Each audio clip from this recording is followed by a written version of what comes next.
দর্শক স্বাগত জানাচ্ছি যমুনা টেলিভিশনের নিয়মিত আয়োজন প্রবাসে বাংলাদেশে। বিশ্বের বিভিন্ন প্রান্তে থাকা প্রবাসীদের খবরাখবর নিয়ে আপনাদের সাথে আছি রিশান মাহমুদ। সংযুক্ত আরব আমিরাতে বাংলাদেশি মালিকানাধীন রেস্তোরাঁ এশিয়ান অ্যারোমার উদ্বোধন হয়েছে।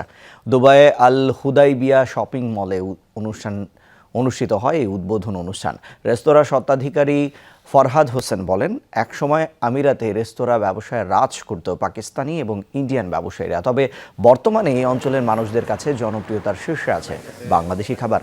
মানসম্মত আর মুখরোচক খাবার পরিবেশন করে আমিরাতের রেস্তোরাঁ ব্যবসা এখন বাংলাদেশিদের অনেকে এগিয়ে গেছে। ভবিষ্যতে এই ধারা অব্যাহত থাকবে বলে আশা প্রকাশ করে তারা।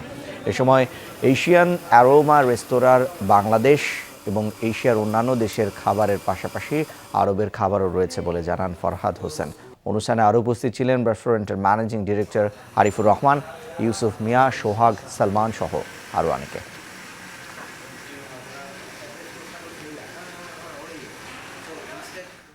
মাদারীপুর আওয়ামী লীগের সাংগঠনিক সম্পাদক পাভিলুর রহমান শফিক খানের যুক্তরাজ্য সফর উপলক্ষে আয়োজিত হয়েছে সংবর্ধনা। ওল্ডহ্যামে বসবাসরত মাদারীপুরবাসীর উদ্যোগে অনুষ্ঠিত হয় এই সংবর্ধনা।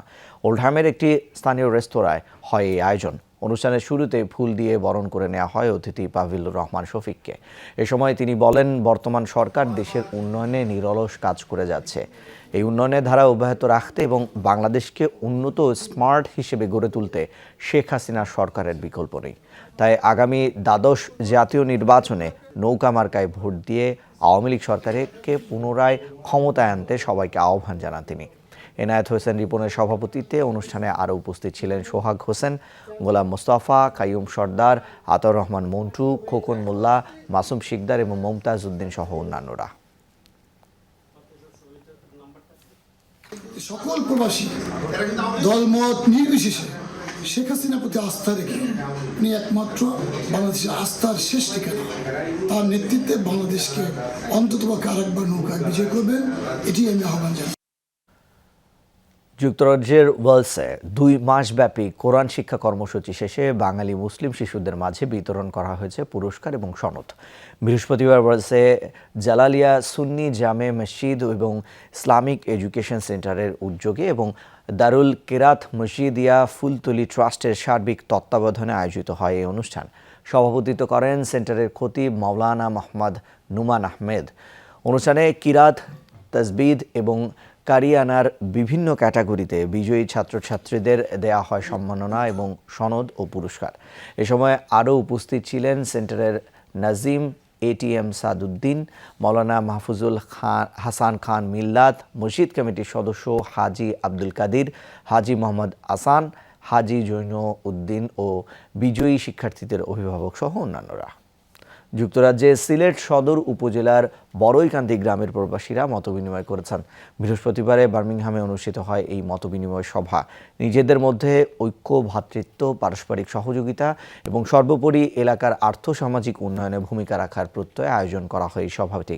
এ সময় বক্তারা বড়ইকান্দির উন্নয়নে ঐক্যবদ্ধভাবে কাজ করার লক্ষ্যে একটি সংগঠন গড়ে তুলতে একমত হন। সর্বশেষ এলাকার প্রবীণ ব্যক্তিসহ সকলের সুস্থতা এবং প্রয়াত সকলের রুহের মাগফিরাত কামনা করে বিশেষ দোয়া মাহফিল অনুষ্ঠিত হয়। বার্মিংহাম ছাড়াও পার্শ্ববর্তী বিভিন্ন শহরে বসবাসকারীদের বিপুল সংখ্যক বড়ইকান্দি প্রবাসী উপস্থিত ছিল এই সভায়।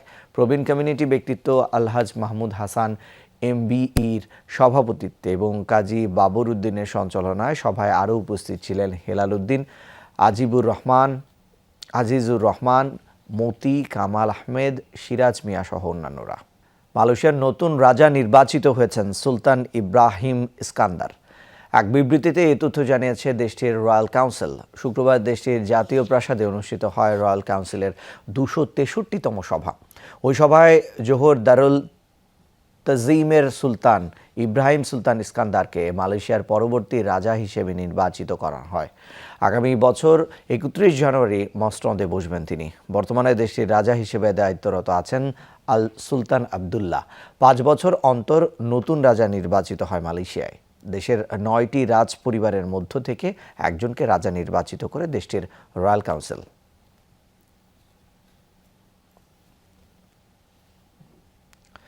কাতারে ভারতীয় নৌবাহিনীর 8 সাবেক কর্মকর্তাকে মৃত্যুদণ্ড দেওয়ার ঘটনায় বিস্ময় প্রকাশ করেছে ভারত। এক বিবৃতিতে দেশটির পররাষ্ট্র মন্ত্রণালয় জানায় তারা পূর্ণাঙ্গ রায়ের অপেক্ষায় আছে। এছাড়া অসন্তোষ প্রকাশ করার পাশাপাশি মৃত্যুদণ্ডের রায়কে বেদনাদায়ক আখ্যা দিয়েছে ভারত সরকার। সাজাপ্রাপ্তদের পরিবারকে সব ধরনের আইনি সহায়তা দেওয়া হবে বলে জানিয়েছে দেশটির পররাষ্ট্র মন্ত্রণালয়। রায়ের কঠোর নিন্দা জানাচ্ছে বিরোধী দলগুলো। কাতারের বিরুদ্ধে আন্তর্জাতিক আইন লঙ্ঘনের অভিযোগ তুলেছে অনেকেই। 1 বছরের বেশি সময় আটক রাখার পর বৃহস্পতিবার 8 ভারতীয়কে মৃত্যুদণ্ড দেন কাতারের একটি আদালত। তাদের বিরুদ্ধে ইসরায়েলের হয়ে গুপ্তচর বৃত্তির অভিযোগ রয়েছে।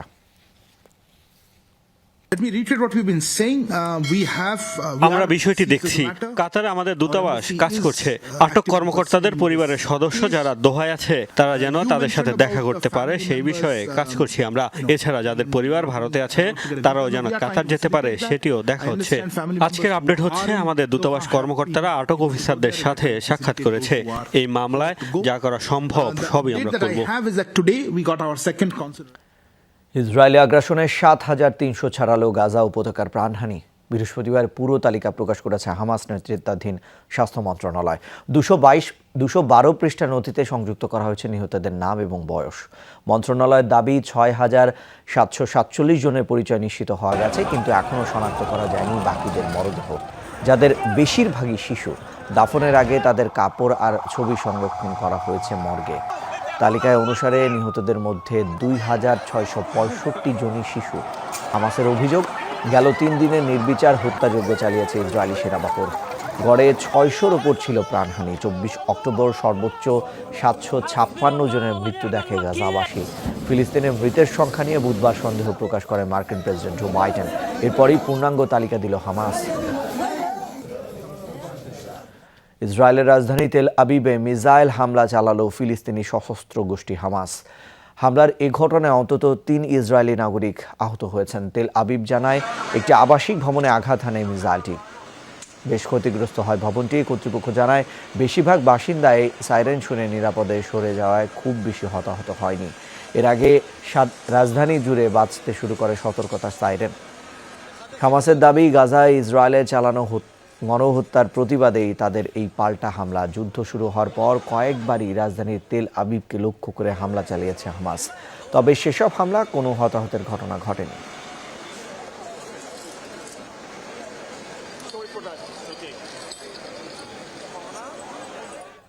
বাড়িঘর, স্ত্রী, সন্তান সব হারালেও গাজার অনেক বাসিন্দাই ছাড়েননি নিজের জমি।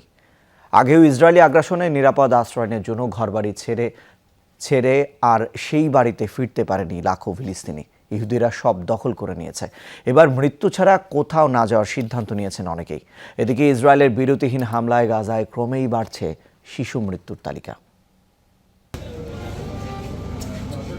ইসরায়েলি বর্বরতায় মারা গেছে স্ত্রী আর 4 সন্তান। এই হতভাগ্য বাবার এখনো বোধগম্য হচ্ছে না তার মাত্র 2.5 মাস বয়সী শিশুটির কি অপরাধ ছিল। আরেক সন্তানের বিয়ের তারিখ ছিল চূড়ান্ত। কয়েকদিন পর যে মেয়ের বিয়ের শাড়ি পরার কথা, তার গায়ে কাফনের কাপড়। আমার এই 2.5 মাসের বাচ্চার অপরাধ কি? সে কি নেতানিয়াহুকে হত্যা করতে চেয়েছে, কাউকে আঘাত করেছে, নাকি জিম্মি করেছে? আমার মেয়েটার কয়েকদিন আগে বাগদান হয়েছিল। বাড়িঘরও এখন ধ্বংসস্তূপ। সব হারিয়ে নিঃস্ব হলেও এই ব্যক্তি নিজের জমি ছেড়ে যাননি। নিচ্চোখে দেখেছেন কিভাবে তার বাবা মাকে তাড়িয়ে ইসরায়েলিরা জমি দখল করে নিয়েছিল। তাই সিদ্ধান্ত নিয়েছেন মরে যাবেন তবুও ভূমি ছাড়বেন না। আমার উপর ট্যাঙ্ক চালালেও আমি এখান থেকে যাব না। ঘর ধ্বংস হয়ে গেছে, সেখানে তাঁবু বানিয়ে থাকছি। আমার বাবা মায়ের সাথে যা হয়েছে আমার সাথেও একই ঘটনা ঘটতে দেব না। আদরের সন্তানের জানাজা হচ্ছে। দূর থেকে তা দেখে চোখের পানি ফেলছেন এই মা। যেভাবে তেল আবিবের আগ্রাসনের শিকার হচ্ছে শিশুরা, গাজার প্রতিটি ঘরেই যেন এখন কান পাতলে শোনা যায় সন্তান হারানোর আর্তনাদ। আপনজন ঘরবাড়ি সব হারিয়ে ক্ষতবিক্ষত হৃদয়, তবুও নিজের ভূমি ছাড়ছেন না অনেক ফিলিস্তিনি। 1 বছরের একটা শিশু কিভাবে সন্ত্রাসী হয়? বাবা ডাক শেখার আগেই গাজার শিশুদের শহীদ হতে হচ্ছে। আমরা জানি এটাই আমাদের ভাগ্য। এসব সহ্য করার ধৈর্য ও শক্তি আল্লাহ আমাদের দিয়েছে। অবরুদ্ধ গাজায় ঢুকতে দেয়া হচ্ছে না জ্বালানি, চিকিৎসা সরঞ্জাম। হামলায় আহত হাজার হাজার শিশু এখন কাতরাচ্ছে অসহ্য যন্ত্রণায়। এরই মধ্যে ওষুধ চিকিৎসার অভাবে মারাও গেছে তাদের অনেকে। كان مسجل اسمه من ضمن التحويل আমার ভাই ভাবি আগেই মারা গিয়েছিল। তাদের এই শিশু সন্তান 2 সপ্তাহ ধরে ছিল হাসপাতালে ভর্তি। ওরা সব সীমান্ত বন্ধ করে দিয়েছে। এখানে কোনো ওষুধ নেই, চিকিৎসা সরঞ্জাম নেই, জ্বালানি নেই। ডাক্তাররা সর্বোচ্চ চেষ্টা করেও বাচ্চাটাকে বাঁচাতে পারল না। مع بعض এমন পরিস্থিতিতে নারী শিশুদের প্রাণ বাঁচাতে রাফা ক্রসিং দিয়ে চিকিৎসা সরঞ্জাম সহ প্রতিদিন অন্তত 100 ত্রাণবাহী ট্রাক প্রবেশের দাবি বিশ্ব স্বাস্থ্য সংস্থার। মোস্তফা মাহমুদ, যমুনা নিউজ। গাজাবাসীর জীবন মরণ দুঃখ দুর্দশা নিয়ে সামাজিক মাধ্যমে চলছে ইসরায়েলি কন্টেন্ট ক্রিয়েটরদের ঠাট্টা বিদ্রূপ।